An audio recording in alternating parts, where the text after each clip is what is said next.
So this is our current kitchen that we're about to do up now.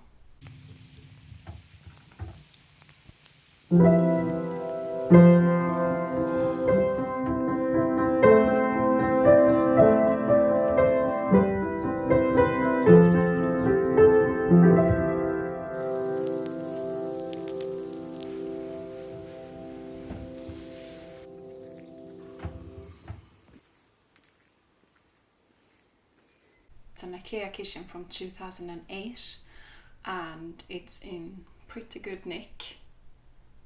So the reason for us to renovate it is that we have issues with the house being too closed in, and what I mean by that is that there's so much plastic in the walls that we have problems with condensation building up on windows and in corners, and that creates mold. So that's the main reason for why we're doing up the kitchen.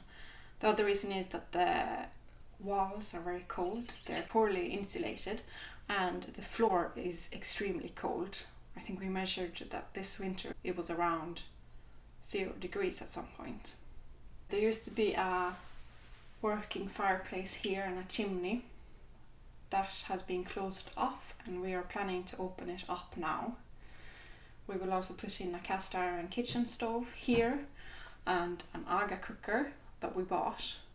So the whole thing started when a couple of years ago I was looking at a lot of we call them Funkiskök in Swedish, so mid-century kitchens, and they're called funkis because of functionalism.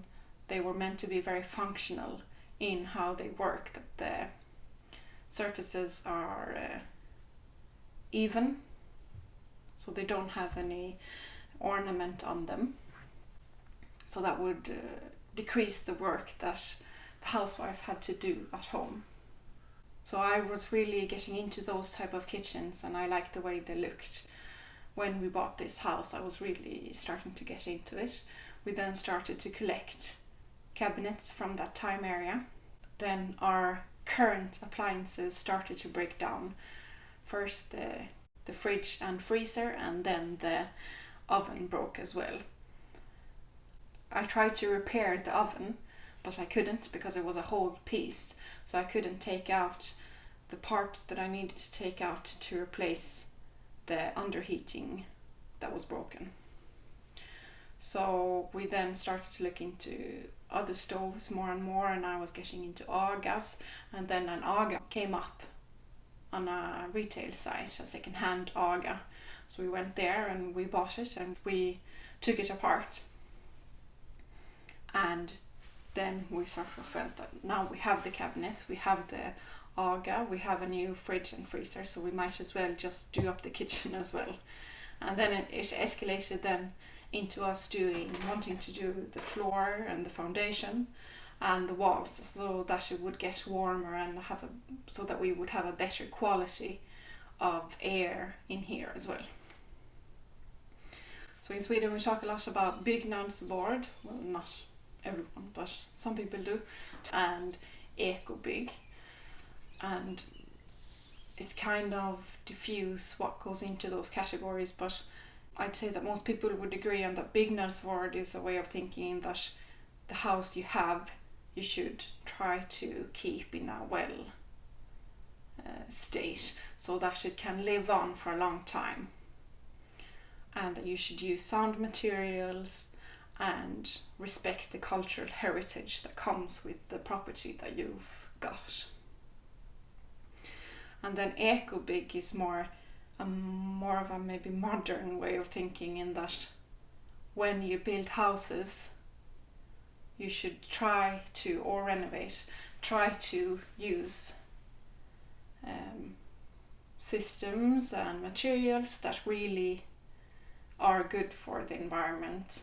So for instance, we've mixed those two concepts here, in that we got the mid-century kitchen that we've bought from other people who were throwing it out, and we're restoring that. I would say that's more Byggnadsvård in the cultural heritage aspect.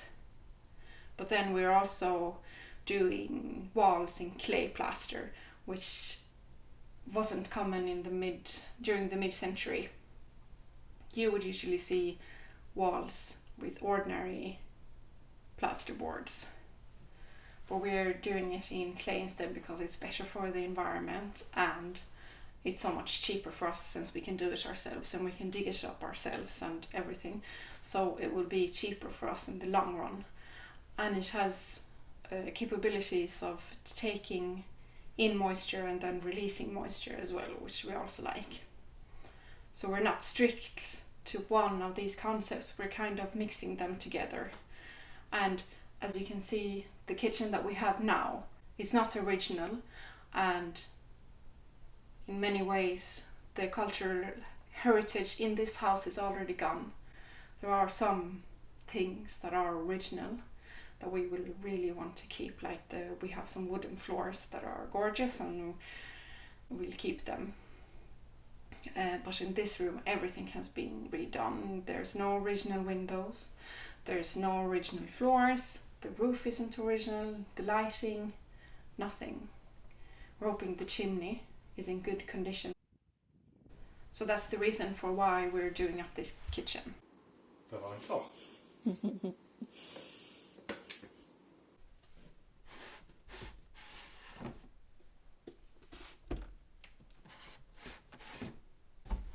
I thought I would show you some of the books that we've used while planning the kitchen. And this is one. They're all in Swedish, but I thought I could just show you the main points that we've taken from them. So this one basically is about how to keep your house more energy efficient and warm without ruining the house.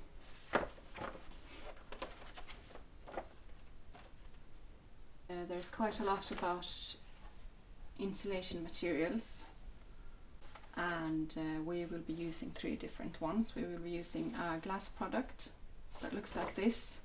So it's made from recycled glass. In Swedish we call it skumglas. I don't know what it's called in English, but one of the makes is called hasopor. So we will have this in the foundation here. So that's the Lamba value, and it says that it's made by recycled glass and is usually used in foundation of houses. I know that it's also used in roads, like it's very light and it doesn't pull up the water from the ground, so it's very strong, doesn't allow mold to grow on it, and it doesn't burn, and the lifetime of it is very long. It also can carry a lot of weight. And then another product that we will use, which we will use in the walls. Oh yeah, and about the glass product, it's also very environmentally friendly since it's a recycled product. And we will use, mainly in the walls, we will use hemp, and it's made obviously from the plant, and it's said to be very good in an environmental sense because it binds a lot of carbon dioxide and because it grows so quickly, as well as that you don't really need to use that much pesticide when you grow it. And it's also grown locally here.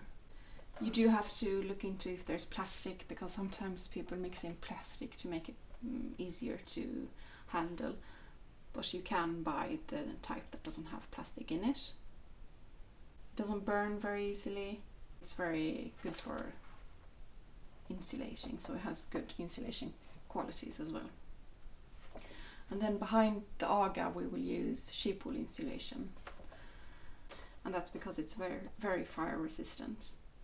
It also has for all of these materials that we've chosen, they are able to breathe, we say, at least in Swedish, and that just means that if there's moisture around, they can take up the moisture and then they can release the moisture.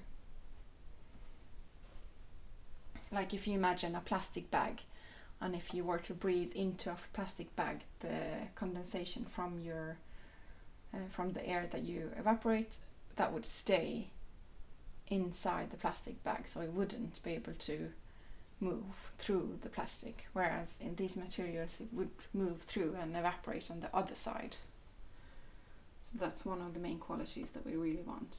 And sheep wool insulation is also very fire resistant, and it has extremely good insulating qualities, which is why we wanted to use it behind the Aga, so that the Aga doesn't need to keep heating up just because the wall is so cold, so that it would draw out the heat from the Aga.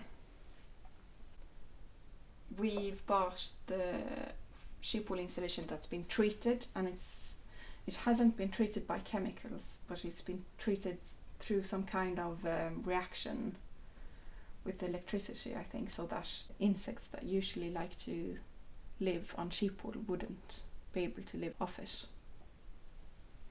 The drawback with sheep wool, at least sheep wool that's been treated that way, is that it's very expensive.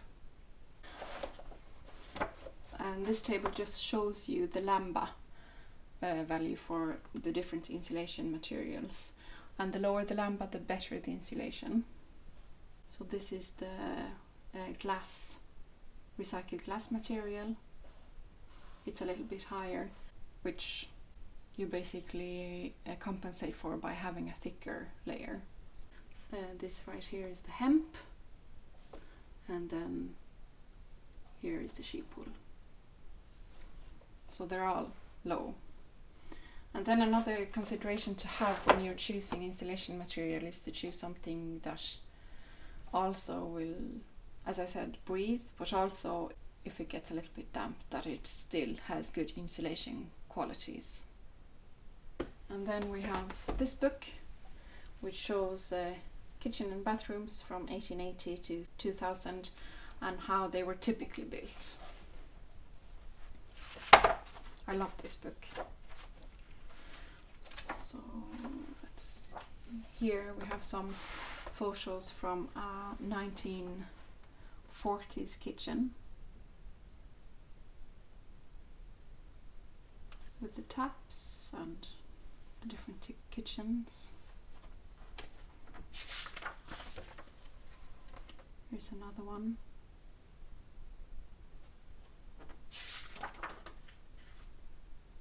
You can see that they have the 15 by 15 centimeters tiles behind the sink and the countertop. Yeah, this just says about how they did a lot of research before developing these type of kitchens, so that they would be as efficient as possible, so that the housewife could be efficient in her work. And these sketches show things that we thought were very good to know, like the distance between the different cabinets and how far they stick out. Yeah, all of that kind of information. So that's the 40s, and then in the 50s it was still quite similar. Here you can see the containers, the special containers for food, the steel sinks, and of course the fridge made an entrance to every ordinary kitchen, and they were usually quite small or very small compared to today's standards. That's another thing as well, that usually with these kitchens the bench, the work height of the bench is quite low, so they would be usually around 850 or 800 to 850 millimeters high, and today's standard is 900 millimeters.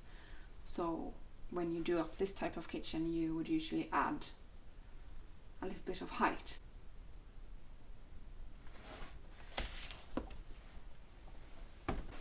And then finally, another book that we drew a lot of inspiration from is this one. It's about cast iron kitchen stoves, both wood burning classical Swedish ones, as well as the Aga. Of course, the Aga was a Swedish invention, but they're mostly known for being in English countryside homes now, and to some extent French ones as well.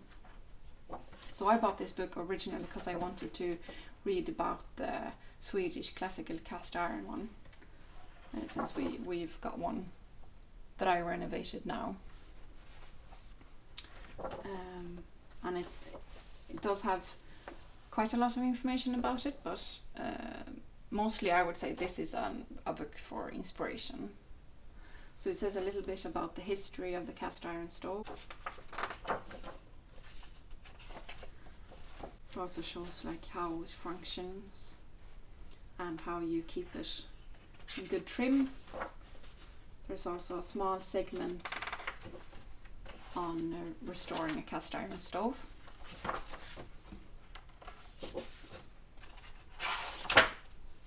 A wood burning cast iron stove. And then there's also a segment on Agas, and when we read this book, or I read it and then I showed it to Joachim, that's when I felt like I really wanted an Aga. And we thought we would never be able to buy an Aga, but then it came out second hand.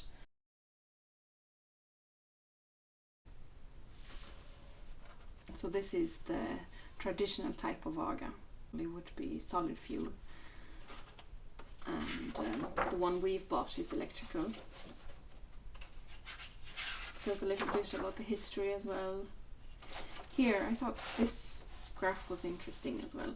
It shows, if we look at the 1950s, it says that it shows the sales development in percent during this time period for different types of cookers in Sweden. Is actually in Sweden countryside. So in the 1950s, so it says 1/3 solid fuel Agas, 1/3 electric stoves, and 1/3 of the traditional cast iron kitchen stoves. So what it also said is that people didn't trust the electrical stove when it came, so they still wanted to keep their cast iron stove in case the electric stove wouldn't work the way they'd hoped. There's also this segment which just shows how the Aga works, in that it has different compartments that are heated. They're all heated from this element here, but they're depending on where they are in the oven, they have different temperatures. So it describes that. So for our kitchen, we have done these sketches.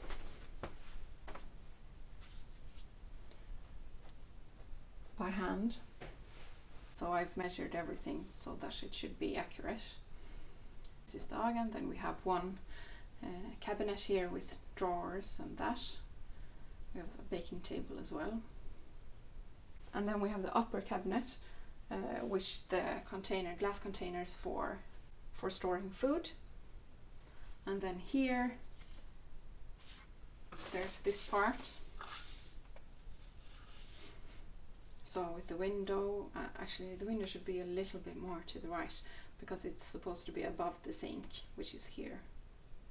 So we have the sink, the two doors under the sink, a small door with shelves and then drawers, and then we have the dishwasher, upper shelves, and the window, and then the pantry here. So we're planning to have, just like in many of the original kitchens, we're planning to have two 15 by 15 tiles on top of each other. And we're planning to have the round sockets. I'll show you more. I have a sketch up on the computer as well, so I will show you that. But when we were planning the kitchen, we also ordered lots and lots and lots of color samples. These are all tempera colors, which is an egg, linseed oil and egg based color. And then it also, so the pigment is earth or soil earth-based pigment. So just look at all of those colors, aren't they gorgeous?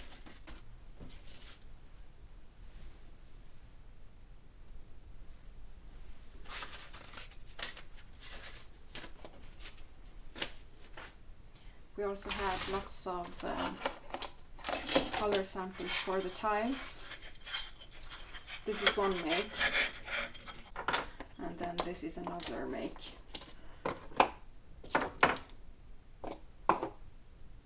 I think this is original style British brand. So this is a French brand, Mans. They're very similar though, and this is the British brand.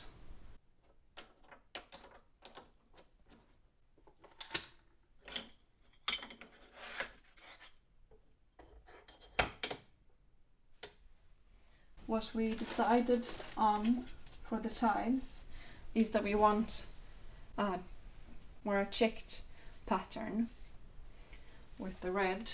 We knew all along that we wanted red, and then we finally decided to have it together with the yellow. So they will both be square, and they will both be 10 by 10, so they will be this size, but red and yellow, which I feel is quite typical for the time period.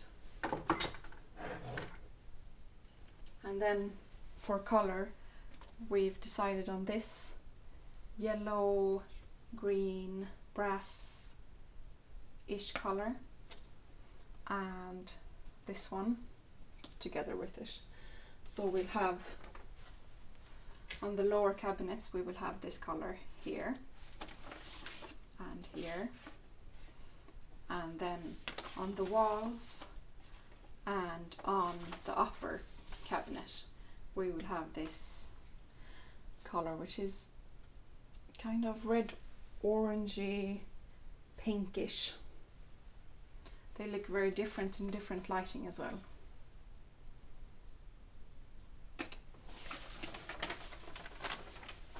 We've actually already ordered this one, and this is what it looks like. And it comes also with the description. So you just mix this with water, egg and linseed oil, and then you paint.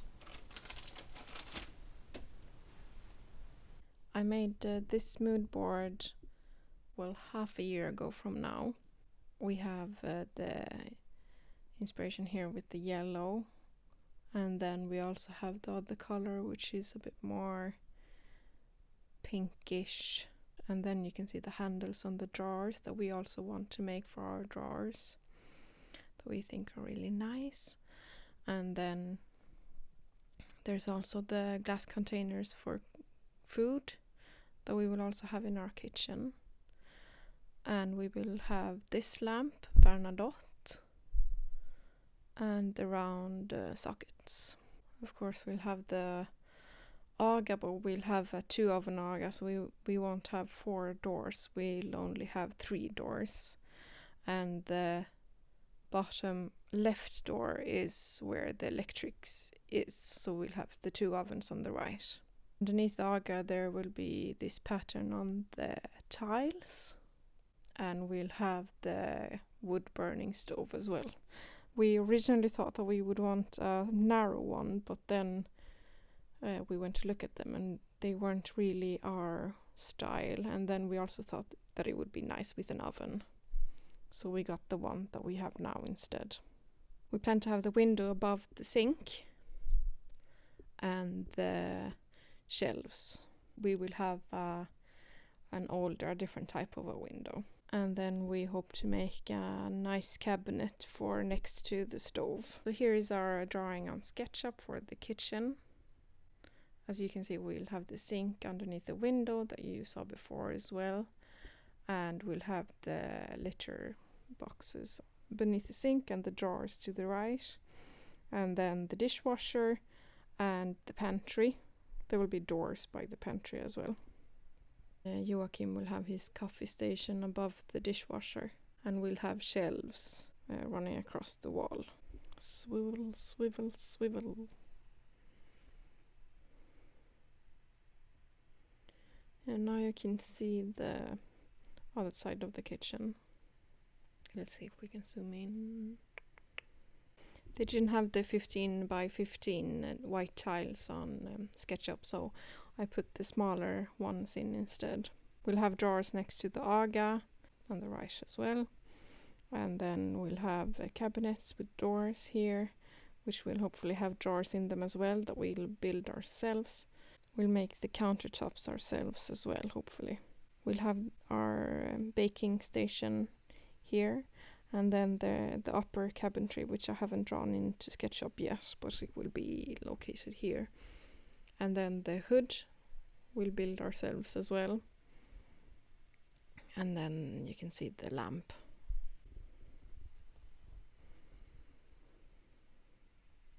You can see the wood burning stove here. And this is where we will build a cabinetry ourselves. This is the pantry. Next to it is the fridge and freezer. The flooring will be wooden as well. Let's take a look at the estimated costs for our kitchen. We've actually bought quite a few things already, and we've spread it out over several years. Some things we've also been gifted for Christmas and birthdays and wedding presents as well. And then the rest we will buy in the future. So I've divided it into different categories, and they might be interesting for you depending on what you're planning to do, if you're planning to do up your kitchen or another renovation. So the first one is the estimated total cost for tools, and it's shown in Swedish crowns and in euro and in US dollars. If you want to see any details, you can just pause the video and read it. And the total then is 25,000 Swedish kronor, 2,000 euro and $2,400. And then the next category is estimated total costs for foundation, walls and floors. And it's also shown in kronor, euro and US dollars. Some of the main spending points here is the insulation hosopor, the glass product, and the wooden flooring that we're going to put down into the kitchen. And the total here is 63,600 Swedish crowns, 5,700 euro and 6,100 US dollars. The final category is estimated total costs for kitchen units, appliances, paint and tiles, as shown in kronor, euro and dollars. Some of the interesting points here are the fridge and freezer combo that we bought a while ago, and then the Aga stove. And then you can note as well that the kitchen cabinets are very cheap.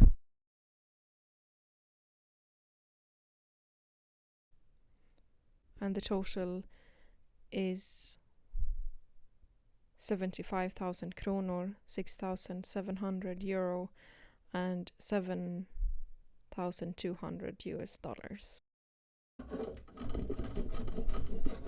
On the next episode of Crafter's Cottage.